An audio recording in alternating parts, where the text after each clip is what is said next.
ప్రతీకార సుంకాలతో విరుచుకుపడుతున్న అమెరికాపై భారత్ సహా పలు దేశాలు పోస్టల్ సర్వీసులు నిలిపివేశాయి. ఈ క్రమంలోనే భారత తపాలా శాఖ కూడా కీలక నిర్ణయం తీసుకుంది. అమెరికా కస్టమ్స్ విభాగం జారీ చేసిన కొత్త నిబంధనల్లో స్పష్టత లేకపోవడంతో అన్ని రకాల పోస్టల్ సేవలను నిలిపివేస్తున్నట్లు ఇండియా పోస్ట్ వెల్లడించింది.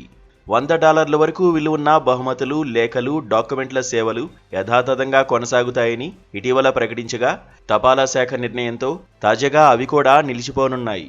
పరిస్థితులను నిశితంగా పరిశీలిస్తున్నామని, సాధ్యమైనంత త్వరగా వీటిని పునరుద్ధరించేందుకు ప్రయత్నాలు చేస్తున్నామని కేంద్ర ప్రభుత్వం తెలిపింది.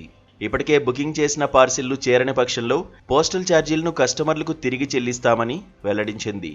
అయితే జూలై 30వ తేదీన ట్రంప్ యంత్రాంగం జారీ చేసిన ఉత్తర్వుల ప్రకారం ఆగస్టు 29వ తేదీ నుంచి $100లకు పైగా విలువన్న పార్సిళ్లపై అమెరికా కస్టమ్స్ సుంకాలు అమల్లోకి వచ్చాయి.